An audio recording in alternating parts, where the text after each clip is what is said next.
Part 3. Day 6, 0400 hours to 0800 hours. The red weed was taking possession of the surface of the planet. As Thomas watched, he saw the raging torrent of the river turn into a glacier of red ice, frozen in time. The trees and shrubs wavering in the wind had stilled and now resembled a child's plasticine world.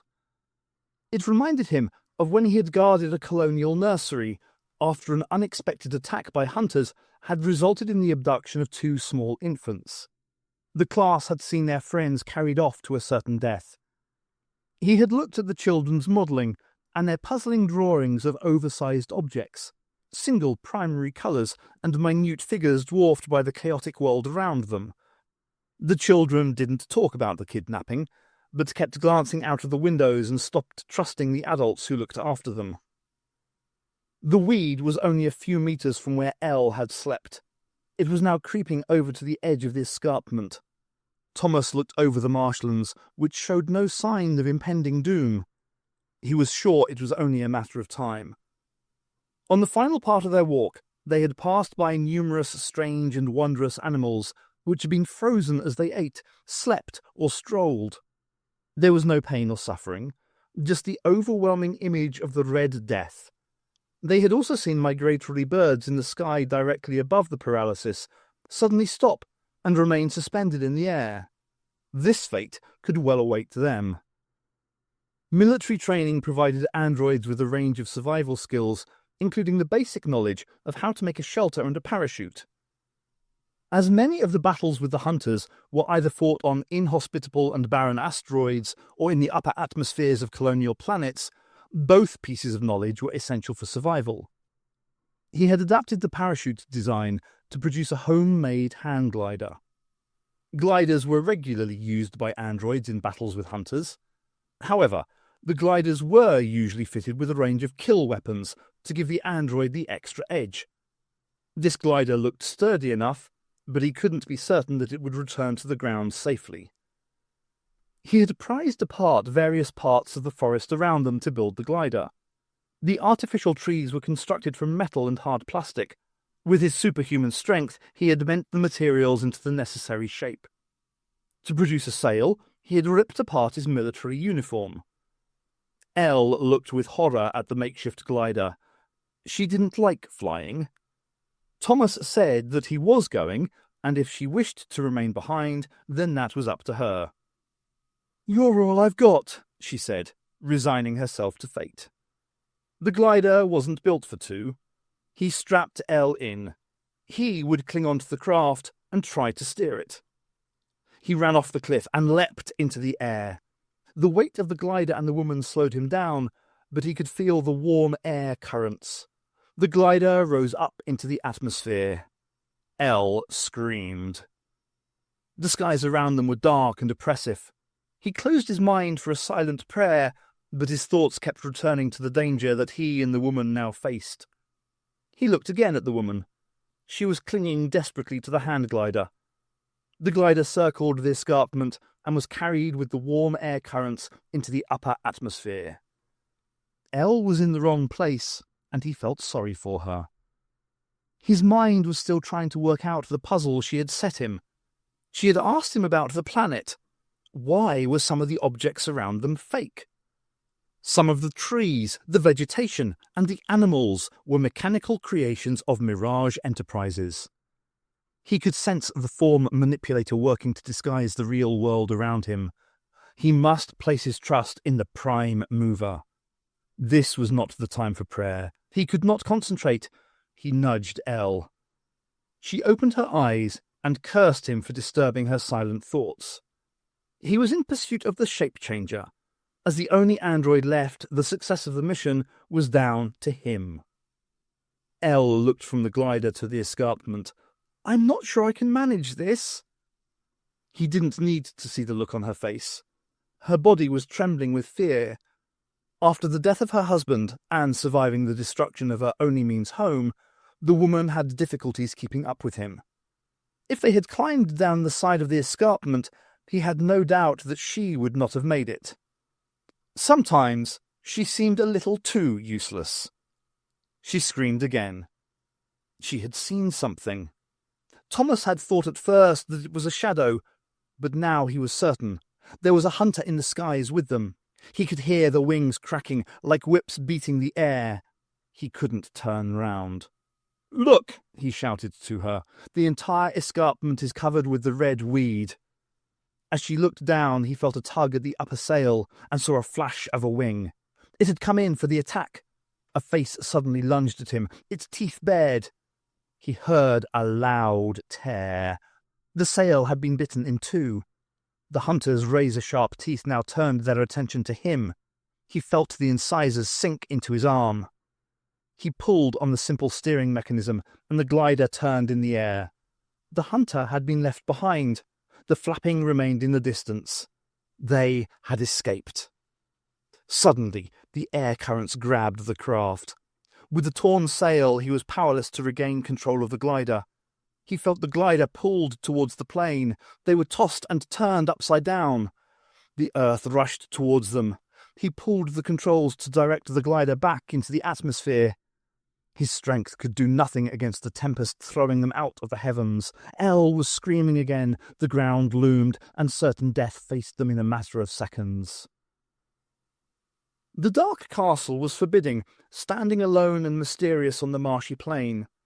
The smell of damp and the whisper of cobwebs combined to create an eerie, haunted feeling. Small fires burnt in torches hung along the walls, adding the smell of acrid smoke and flickering shadows to the already inhospitable atmosphere of the alien edifice. Black slabs of indeterminate material had been used to construct the ancient castle, a castle of memories. Chopra had felt ill at ease since entering the strange domain. The journey across the marshland had seen 3 Chthons swallowed in the quicksand. There were now only 7 alive. Chopra's visions still continued to trouble him. The Chthons had finished the journey on their own. Swarf had gone to finish the murderous task his brother had failed to accomplish. However, Chopra had felt nothing. He could still sense the young woman close by, and felt no change in the plan mapped out in the cosmic game of life. He had no understanding of the purpose of life. He accepted the grand design and his insignificant part. It was enough that he should receive food and shelter most nights. Many of his family had not been so lucky. The huge doors of the castle had been open. The shape-changers had left the planet only a few days before, having prepared the castle for their return. At the exact centre of the castle lay a vast bare courtyard. Pillars ran around the circular enclosure, and the myriad corridors all seemed to disappear off to an elaborate pattern. The centrepiece of the courtyard was a deep well. Directly above this, the courtyard roof had a large pentagonal opening through which could be seen the stars, hanging above them in the heavens. Around the well was an incongruous array of advanced mining machinery and laboratory equipment to analyze and synthesize drugs, the most advanced electronic equipment of the age. The Chthons laboured and connected Pandora's box to the machinery. Chopra supervised the dismantling of the missile and the removal of the unstable core. The energy force throbbed. The mining equipment was lined up over the shaft. The drill would be lowered downwards. Chopra still did not know what was being excavated or why they had stolen the most powerful thermonuclear device ever created. He knew that he didn't want to explore the castle. He was trying desperately to keep memories at bay. His thoughts were interrupted. The shape-changer was approaching. He was hot and bothered, and, for the first time, Chopra had access to his mind. The shape-changer sensed him and cloaked his thoughts. Chopra had felt pain, the pain of mere existence. He had also seen into the mind. The dwarf entered. Chopra contemplated what he had seen, a series of disconnected limbs squirming and fighting in what appeared to be a pool of mud. The image meant nothing to him, but appeared to have great significance for the shape-changer. The Chthons bowed their faces to the floor and moved out of the shape-changer's way. The dwarf revelled in their timidity and dread. He picked on one, demanding the results of the current analysis. The Chthon stumbled over the response. Swarf just laughed. 1%, Chopra repeated, trying to divert attention from his friend. Excellent, replied the shape-changer. Soon now. He could feel no pain, but his frame was broken and useless. Spike knew that he was within a few moments of termination. His memory was failing him. He remembered the attack by the shape-changer, his body tossed against the wall of the space station, the woman's face staring at him, her footsteps as she ran off, and the stench of the multi-tentacled creature were all a blur as he lapsed in and out of consciousness.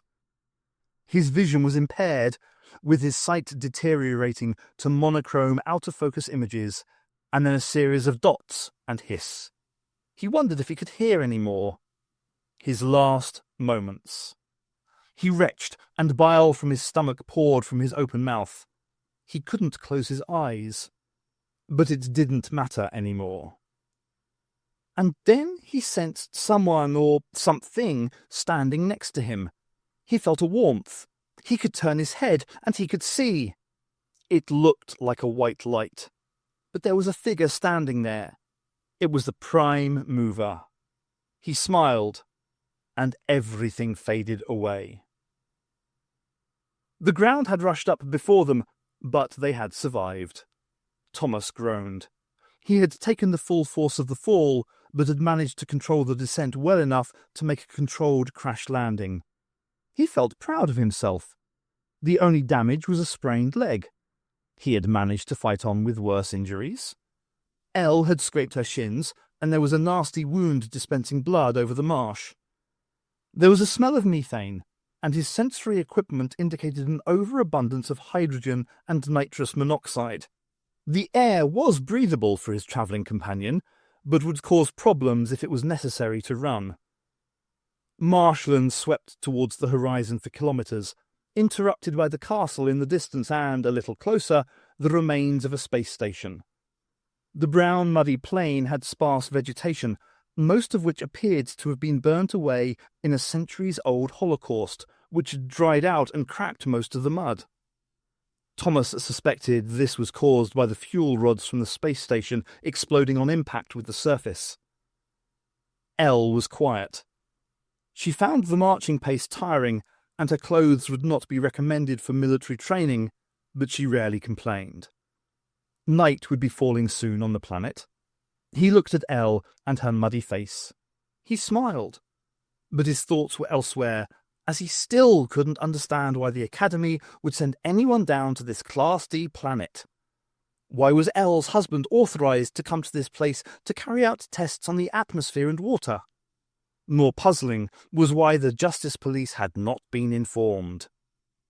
They continued their journey. There would be answers soon. The Major was shocked. He had been escorted to the market area of the capital. The Air Force had launched an attack with chemical weapons. The sight was appalling. Dead bodies lay on the streets. Men, women, and children desperate for food had been systematically annihilated by the burning toxins. A cursory count established the initial death toll to be about 70.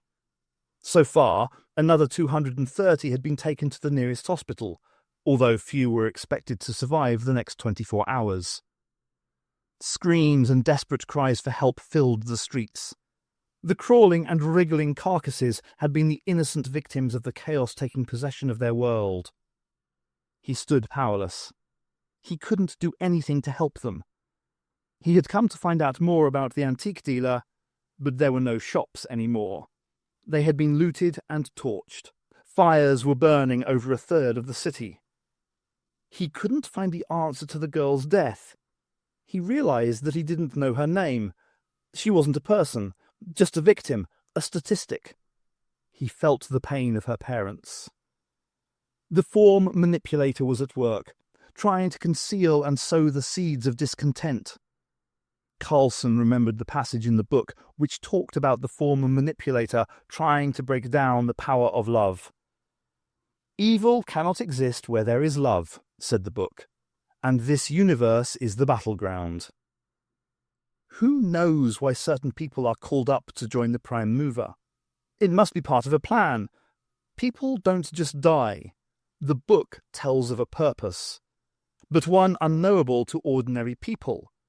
Perhaps the former manipulator was trying to influence all those around the victims to give up their faith, despair, the void. He tried to ignore the pain. "John," a voice called out.